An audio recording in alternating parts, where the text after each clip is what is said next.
Hello students, the welcome back of our YouTube channel the learning express. Class 10th की हम math पढ़ेंगे। Math में exercise 3.1 complete करने वाले हैं आज। Form the pair of linear equation in following problems and find their solution graphically. जी दिए गए इक्वेशंस की जो प्रॉब्लम्स है, दी गई प्रॉब्लम्स हैं, समस्याएं हैं, उनको इक्वेशन में कन्वर्ट करना है और ग्राफ भी विधि से उसको सॉल्व करना है। ग्राफिकल रूल से हमको इसको सॉल्व करना है। पहला क्वेश्चन कहता है 10 स्टूडेंट ऑफ क्लास 10, 10 विद्यार्थी कक्षा 10 के took part in a mathematics cues.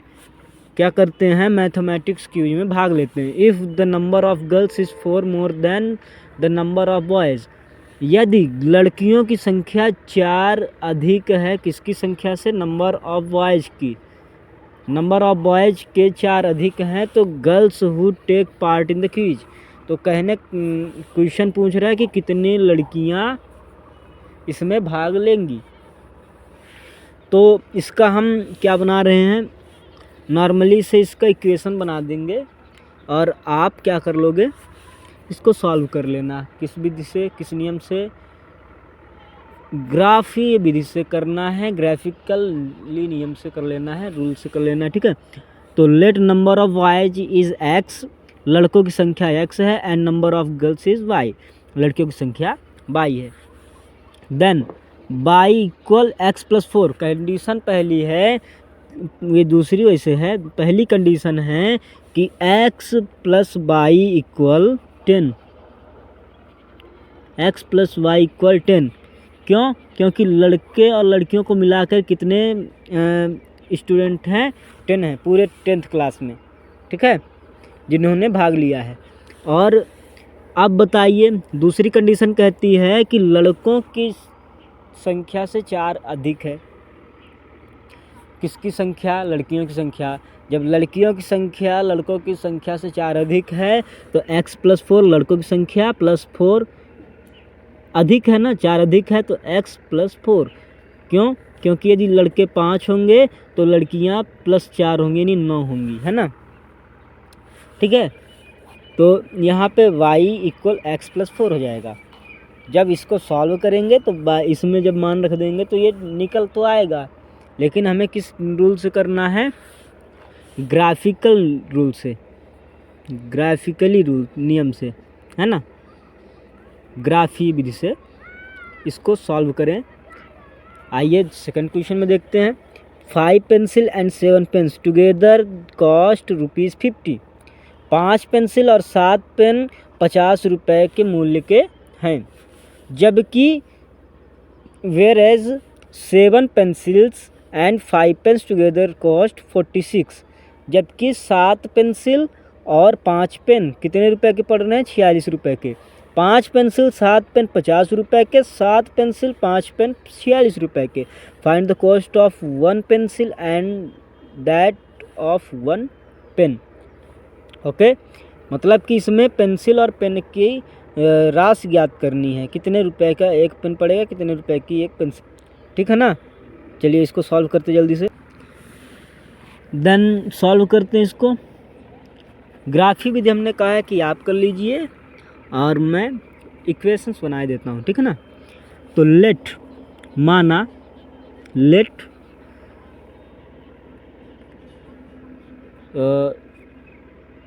Late the cost of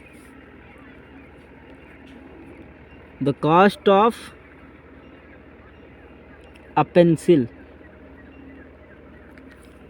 is x rupees and the cost of pen is x y। क्यों? हमने x लेट कर लिया है, मान लिया है कि पेंसिल का मूल्य x रुपये और पेन का मूल्य y रुपये है।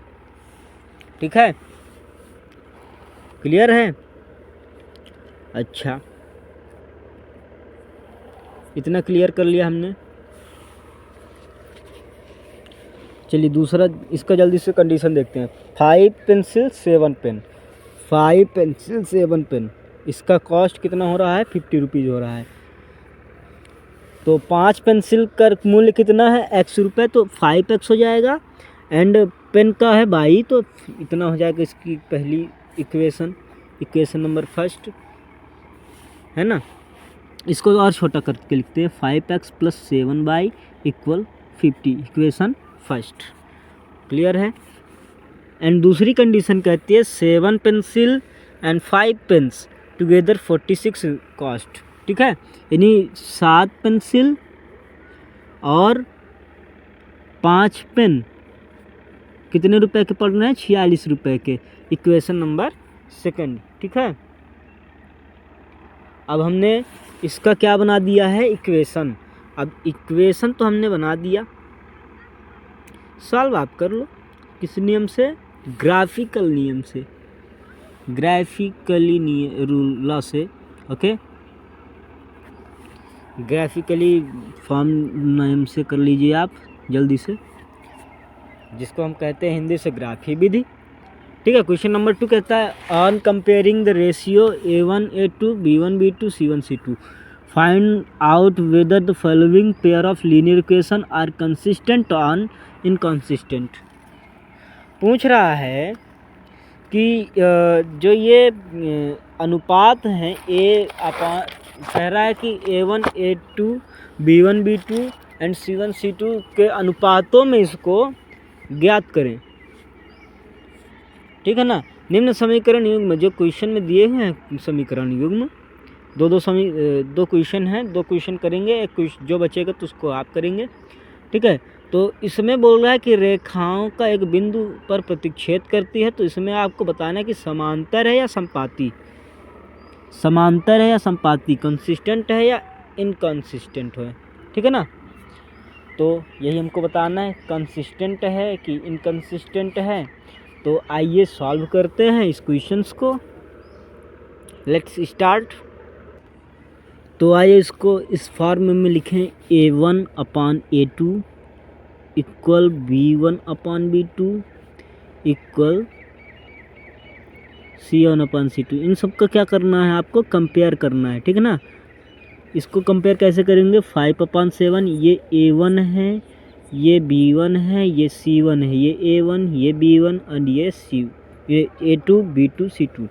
तो A1 5 A2 7 = B2 कितना है, -4,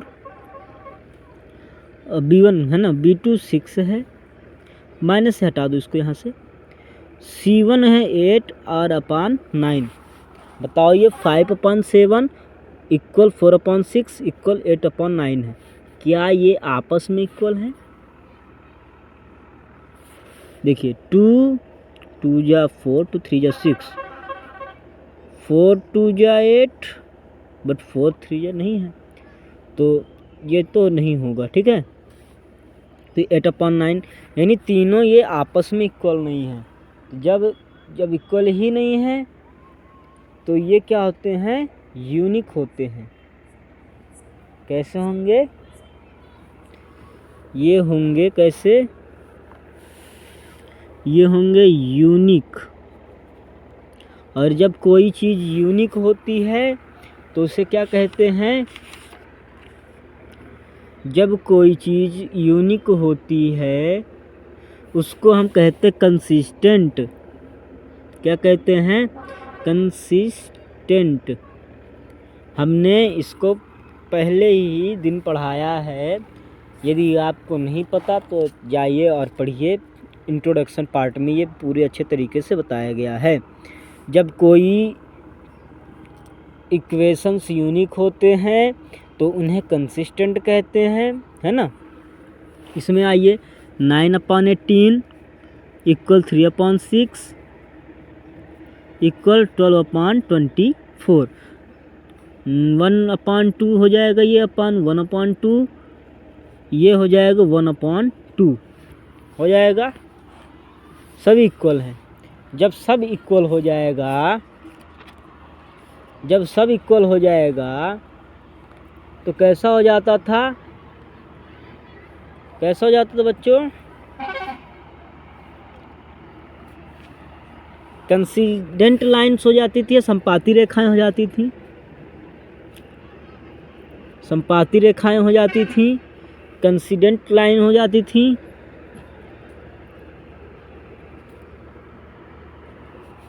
हो जाती थी कि नहीं हो जाती थी? सही है ना। जब कंसिडेंट लाइन हो जाए या अपरिमित रूप से अनेक हल हो जाएं, जिसका कोई एक हल ना हो, कई अनेक हल हों, तो ये कैसा होता था? ये कैसा होता था? इसमें कंसिस्टेंट बताना था और इनकंसिस्टेंट बताना था, है ना। तो ये कैसा हो जाता था बच्चा, बताओ।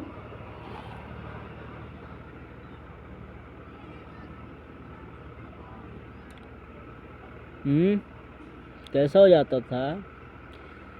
ये रेखाएं तो संपाती हो जाती थी, तो ये क्या हो जाएगा? डिपेंडेंट हो जाएगा, किसी न किसी पे डिपेंडेंट होगा कि नहीं होगा? कहीं ना कहीं डिपेंडेंट होगा। क्लियर है? क्लियर है, ये कहीं ना कहीं डिपेंडेंट होगा। एक क्वेश्चन बचा है और जल्दी से इसको देखते हैं। क्वेश्चन ये रहा, 6x - 3y + 10 = 0। 6x - 3y + 10 = 0। 2x/y + 9 = 0। तो 6/2 3 बचेगा, 3 तो है ही, 10/9। सो क्या हो जाएगा? ये क्या हो जाएगा?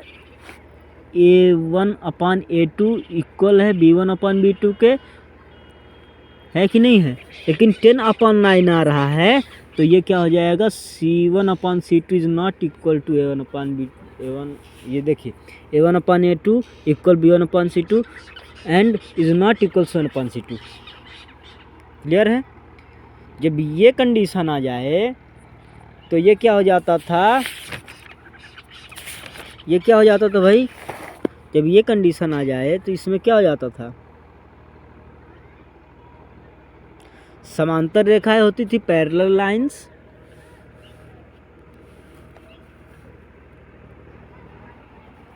पैरेलल लाइंस बनती थी। क्लियर है?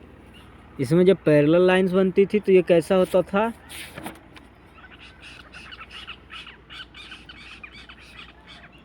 इसमें जब पैरेलल लाइंस बनती थी तो इसमें कोई हल नहीं होता था। क्या नहीं होता था? इसमें से कोई हल नहीं होता था। जब जिसमें कोई हल ना हो तो उन्हें कहते इनकंसिस्टेंट। इनकंसिस्टेंट, समझ में आया? तो कंसिस्टेंट ये वाला है, फर्स्ट कंसिस्टेंट है, सेकंड है डिपेंडेंट एंड थर्ड है इनकंसिस्टेंट। ये क्या है? संगत है, ये आश्रित है और ये असंगत है। क्लियर है? हमने 2 क्वेश्चन कंप्लीट किए। देखिए question number 3, on comparing the ratio A1/A2 B1/B2 and C1/C2 find out whether the following pair of linear equation are consistent or inconsistent। ठीक है, क्वेश्चन पूछ रहा है कि जो इसमें है A1/A2 B1/B2 एंड C1/C2 में कंपेयर करना है और बताना कंसिस्टेंट है या नहीं। ओके, संगत है या नहीं या असंगत है, दोनों को हमें फाइंड आउट करना है। तो चलिए क्वेश्चन देखते हैं। हमें यहाँ पे 2 इक्वेशन दिए हैं, 3x + 2y = 5 and 2x - 3y = 7। इसको जब सॉल्व करेंगे तो 3x + 2y - 5 = 0 and 2x - 3y - 7 = 0 हो जाएगा। देखिए समझेंगे, इसमें A1 B1 C1, A1 B1 and C1 है, ये A2 है, B2 है एंड C2 है। Then A1/B1 A2 B1/B2 C1/C2, इनको सबको सॉल्व करना है। तो 3/2 इक्वल 2/-3 इक्वल 5/7। क्या ये आपस में इक्वल हैं? क्या ये आपस में इक्वल हैं? नहीं है ना। ओके, तो ये जब आपस में इक्वल नहीं है तो जो आपस में इक्वल नहीं होते, जो यूनिक होते हैं जो यूनिक होते हैं उन्हें कंसिस्टेंट कहते हैं, कंसिस्टेंट। जो और यूनिक कौन हो सकते हैं? जिसके से केवल एक हल हो, जिसका कोई केवल एक हल हो। और कंसिस्टेंट उसी को कहते हैं जिसका केवल एक हल हो। यूनिक किसे कहते हैं? जिसमें केवल एक हल हो। और कंसिस्टेंट उसी को कहते हैं जिसमें केवल एक हल हो, जिसमें यूनिक हो।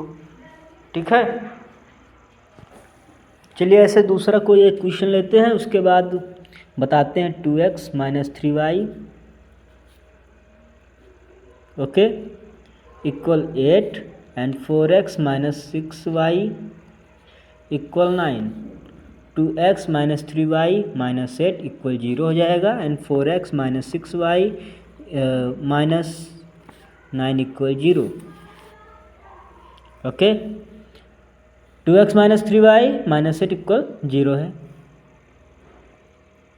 ठीक है, 2x - 3y - 8 इक्वल 0। इस और ये है इसका a1 b1 c1, a2 b2 c2। इसको कंपेयर करेंगे a1/b2 के a2 equal b1/b2 equal c1/c2 से। इसको क्या करेंगे? कंपेयर करेंगे। तो कंपेयर करते हैं। 2/4 इक्वल 3/6 इक्वल 8/9। क्या ये आपस में इक्वल हैं? 2 1 जा 2, 2 2 जा 4, 2 1 जा 2, 2 2 जा 4 एंड ये नहीं कटेगा। तो ये तो है लेकिन ये नहीं है। मीन्स ये कैसा होगा भाई? जिसमें केवल एक कट आ रहा हो तो ये कैसा होगा? कैसा होगा जल्दी बताइए। इसके कोई हल नहीं होंगे, इसके कोई हल नहीं होंगे। Not any solution.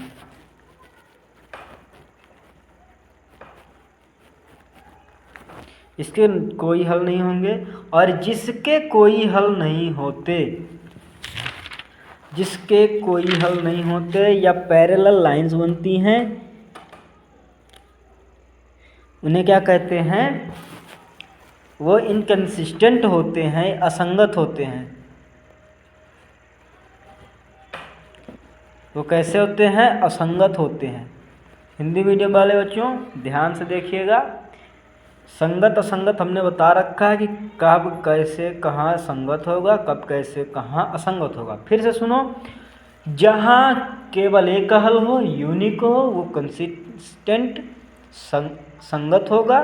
जिसमें पैरेलल लाइन बने वो असंगत होगा, इनकंसिस्टेंट होगा। और जिसमें अनेक हल हों या क्या हो, संपाती रेखाएं हों, है ना, या फिर क्या बनता है, कंसिस्टेंट लाइन बनती है, तो वो कैसा होगा? डिपेंडेंट होगा। कैसा होगा? डिपेंडेंट होगा। ठीक है, ठीक है, हमने 2 बताया है, आपको 3 कर लेना है। ठीक है, 3 क्वेश्चन जो है, ये 5 क्वेश्चन हैं, 2 हमने बता रखे हैं, 3 क्वेश्चन आप कर लो। सेम क्वेश्चन है, निम्न रैखिक समीकरणों को युग्म के संगत असंगत बताना है, ग्राफी विधि से हल करना है। Which of the following pairs of linear equation are consistent and inconsistent? if consistent obtain solution graphically। यदि कंसिस्टेंट है तो क्या करना है? ग्राफिकली लॉ से इसको सॉल्व करना है। क्लियर है? तो इसको कहो तो हम ना बताएं, इसको आप कर लोगे। इसको कंसिस्टेंट बताना है या इनकंसिस्टेंट बताना है, फिर इसको क्या कर लेना है? सॉल्व कर लेना है। तो आप इसको तो कर सकते हो, बताने योग्य है नहीं, क्योंकि ग्राफिकल नियम हमने बता रखा है। चलो एक ग्राफिकल नियम बता देते हैं, एक हो जाए ग्राफिकल नियम, हमने बहुत देर से नहीं बता रखा है। ठीक है, तो इसको चलो बताते हैं हम इसको। चलिए x + 5 = 5, 2x + 2y = 10। इसको चेक करते हैं। a1/a2 equal b1/b2 equal c1/c2 में। इसको जब हमने सॉल्व किया तो ये 1/2 इक्वल 1/2 इक्वल 5/10, यानी ये भी 1/2 हो जाएगा। ठीक है, तो ये तीनों इक्वल है, तो ये कैसा हो जाएगा? ये कैसा हो जाएगा, जब तीनों इक्वल होंगे तो कैसा हो जाएगा भाई, ये संपाती हो जाएंगे, अपरिमित रूप से अनेक हो जाएंगे, इसके अनेक हो जाएंगे। ठीक है, चलिए तो by equal x 5 minus x, okay, and 2x plus 2y equal 10 है, तो ये हो जाएगा 2y equal 10 minus 2x and y equal 10 minus 2x upon 2। इतना क्लियर है। इन दोनों का हम क्या बना लेते हैं, चार्ट बना ले जल्दी से। तो by x upon by,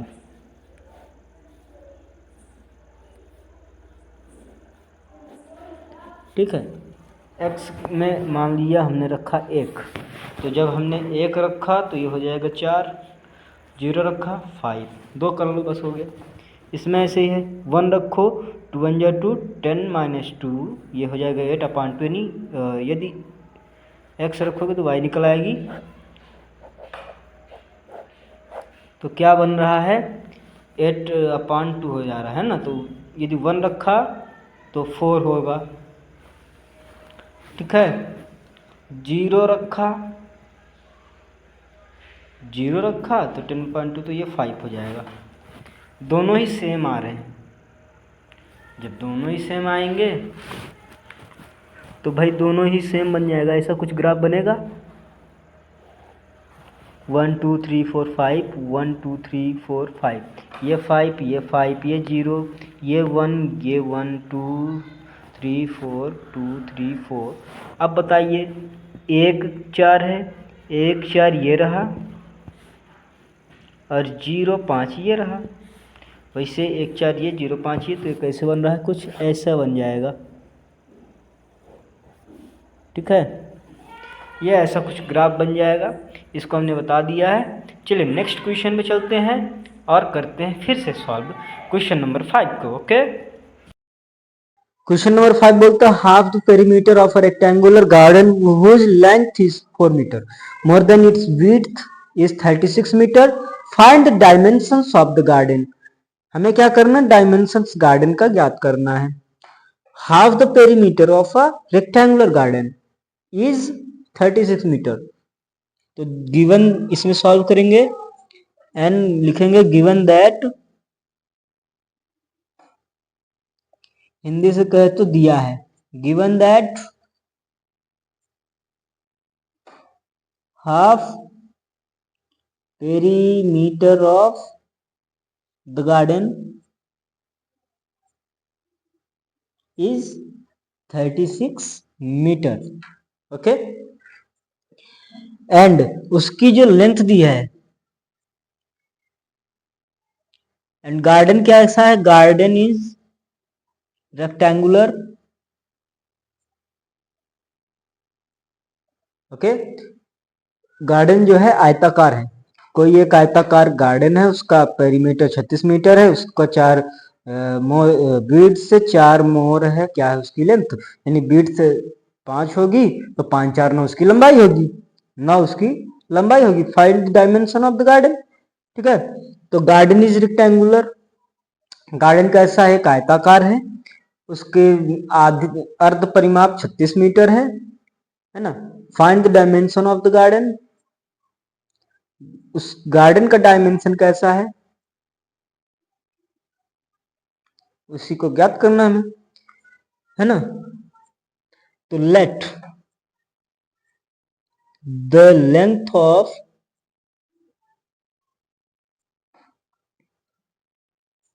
garden is x and width width is y। Garden की लंबाई x और विड्थ उसकी चौड़ाई जो है तो y है। ठीक है, तो इसका हम ग्राफ नहीं बनाएंगे भाई, ग्राफ में बहुत टाइम लग जाता है, तो इसको किया क्या, x प्लस वाई इक्वल 36। पहली कंडीशन क्या है, अर्ध परिमाप, एक आयताकार आयत का परिमाप होता है 2 गुणे लंबाई प्लस चौड़ाई, लेकिन यहाँ पे 2 गुणे लंबाई प्लस चौड़ाई जो कि इसका आधा है तो 2 से 2 कैंसिल हो गया, तो लंबाई प्लस चौड़ाई बचा, तो एक x है लंबाई और y है चौड़ाई, तो इसका 36 हो गया। तो इक्वेशन फर्स्ट। इक्वेशन सेकंड कैसी होगी भाई? How to create equation second? बोल रहा है कि विड्थ से ज्यादा है, विड्थ गार्डन की लंबाई x है इक्वल विड्थ उसकी है 22 से वो 4 ज्यादा है। क्या विड्थ जो लेंथ है विड्थ से या चौड़ाई से क्या है, चौड़ाई से क्या है 4 ज्यादा है, किस क्या है वो लंबाई है। ये इक्वेशन नंबर बनी सेकंड। इसको आप सॉल्व कर लो, इसको आप सॉल्व कर लो। इसका क्या आप बना पाओगे? इसको आप ग्राफ बना लो इसका, एंड जहां पे एक कट करेगा वहीं पे इसका सॉल्यूशन होगा। ठीक है, क्लियर है? चलिए क्वेश्चन नंबर 6 में चलते हैं। Given the linear equation 2x plus 3y minus 8 equal 0, write another linear equation in two variables such that the geometrical representation of pair so formed is है ना, so formed is, रुको, कहना चाहता है कि गिवन दैट इक्वेशन, एक equation दिया है, right another linear equation two variable such that the geometrical representation pair so formed, कि जैसा जो दिया गया है, जो ये एक इक्वेशन दो चरों में एक ऐसी एक रैखिक समीकरण लिखिए ताकि प्राप्त युग्म ज्यामिति निरूपण जैसा कि जो है, तो यहाँ पे बताते हैं जैसा कि क्या है, क्वेश्चन क्या है इसमें, जैसा कि में, अच्छा इसमें चमकेगा, चलो इसको लिखते हैं।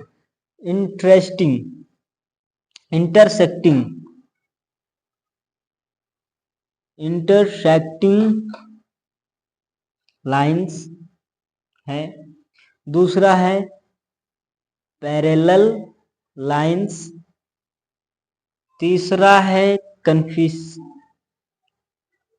कंसिडेंट लाइंस। ओके, क्लियर है? इसको आइए सॉल्व करते हैं।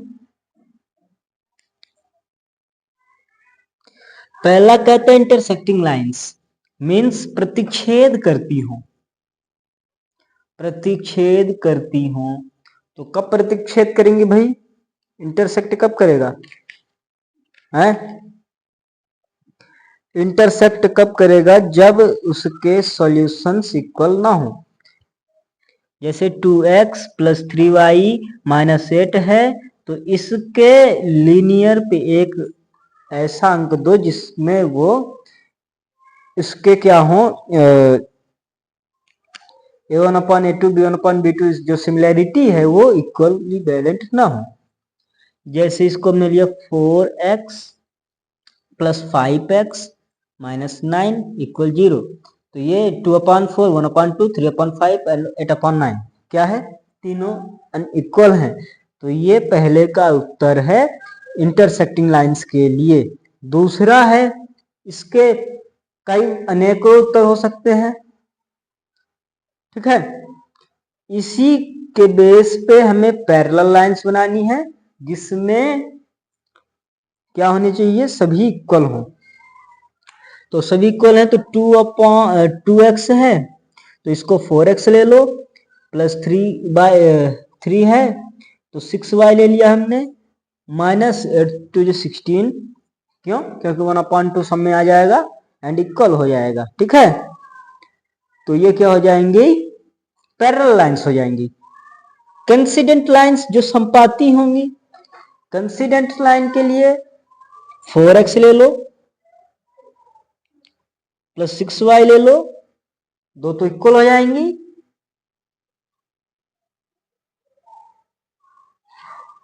दो इक्वल हो जाएंगी, है ना, और एक क्या हो जाएगी, रुको, ये -16 है जिसमें इक्वल सभी हो तो उसी को क्या कहते हैं, कंसिडेंट लाइंस। तो ये सॉल्यूशन है तीसरे का, हमने कुछ गलत कर दिया, ठीक है ना। इसमें 12 कर दो या माइनस कुछ भी कर दो, तो जब इसके इक्वल रखोगे तो ये क्या करेंगी कि एक क्या करेगा, दो बराबर होंगे, तीसरा उसके अनइक्वल होगा, एंड ये हो जाएगी कैसी, इंटरसेक्टिंग, ये हो जाएगी कंसिडेंट, एंड ये हो जाएगी पैरेलल्स। ओके, इतना क्लियर है। आइए इस एक्सरसाइज का लास्ट क्वेश्चन देखते हैं और चलते हैं अगले कक्षा में, आएंगे फिर मिलते हैं फिर अगली कक्षा में। उसके पहले एक क्वेश्चन है, लास्ट क्वेश्चन है, draw the graph of equation x minus y plus 1 equal and 3x plus 2y minus 12. Determine the coordinates of the vertical triangle from these lines on x-axis and shade the rectangular region. कहने का मतलब कि समीकरण जो x minus y plus 1 equal 0 है और 3x plus 2y minus 12 है, तो इसका ग्राफ खींचिए, है ना। इसका जब ग्राफ खींचेंगे तो x अक्ष और इन रेखाओं के त्रिभुज शीर्षों के निर्देशांक ज्ञात होंगे। तो इसके त्रिभुज के निर्देशांक आप स्वयं ज्ञात कर सकते हो, लेकिन इसमें तो क्वेश्चन ही है कि सीधे आप इसका ग्राफ ज्ञात करो। चलिए इसका ग्राफ बना देते हैं एंड यह क्वेश्चन हो जाएगा इंड, या ये एक्सरसाइज भी हो जाएगी इंड प्लस 1 इक्वल 0। बाई की वैल्यू निकालोगे तो -1 माइनस एक्स, ओके, ये माइनस में रहेगा, ये y इक्वल हो जाएगा x प्लस 1। जब ये x प्लस 1 हो जाएगा तो इसका चार्ट बनेगा कैसा, कुछ बनेगा ये ऐसा, x एंड y। x रखा हमने 1, तो 1 रखा तो 2 हो जाएगा, 2 रखा 3 हो जाएगा, 3 रखा 4 हो जाएगा। क्लियर है, इतना तो क्लियर है। चलिए दूसरा है 3x plus 2y minus 12 equal 0। इसमें 2y equal 12 minus 3x, y equal 12 minus 3x upon 2, and इसमें रखा 1, तो 12 माइनस 3 तो कितना हो जाएगा 9, जो कि नहीं कटेगा। 0 रखा तो 12 अपान 2, x की वैल्यू, रुको, x की वैल्यू रखा हमने 0, 0 रखा तो ये क्या हो जाएगी 12 अपान 2, तो ये 6 हो जाएगी। 2 रखा 2 3 जा 6, ये 6 अपान 2, तो 2 रखा तो ये हो जाएगी 3। क्लियर है। इसको अब क्या कर लेंगे, ग्राफ में बना लेंगे। ग्राफ कैसे बनेगा, चलिए ग्राफ बनाते हैं इसका जल्दी से।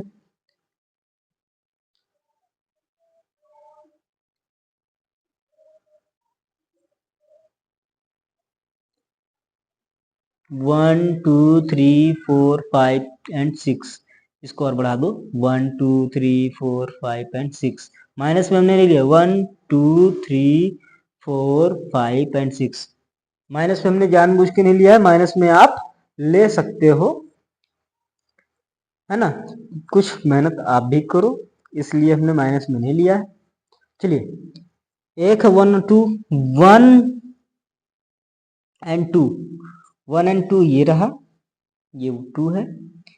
फिर 2 एंड 3 है, 2 एंड 3 ये रहा। फिर है 3 एंड 4, 3 एंड 4 ये रहा, ठीक है।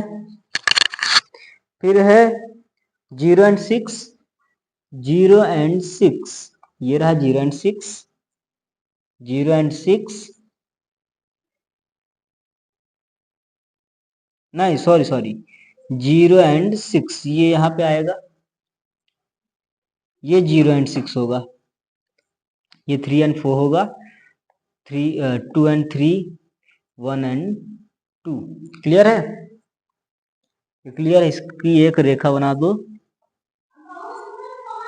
ये एक लाइन हो जाएगी। क्लियर है, ये क्लियर है कि नहीं है क्लियर। दूसरा है ओ हाँ हाँ ठीक, ये तो पहली लाइन थी ना, 0 एंड 6 ये इधर बना, 2 एंड 3 ये रहा।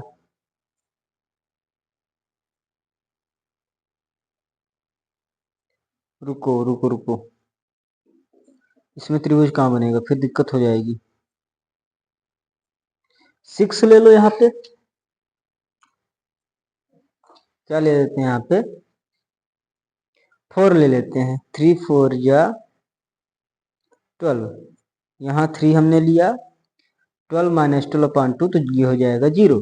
तो 3 एंड 0 ये हो जाएगा, एंड 3 और 0 ये हो जाएगा, एंड 2 एंड 3 ये बना है। तो ये कुछ ऐसा कटेगा और ये कुछ ऐसा कट रहा है, यहाँ पे कुछ माइनस में होगा, -1 या -2 होगा। तो इसमें क्या हो जाएगा, यहाँ पे 0, तो 0 -1, 0 एंड 3 एंड 2 एंड 3, यही इसका लास्ट क्वेश्चन का आंसर है। क्लियर है, ऐसे ही कुछ बनेगा।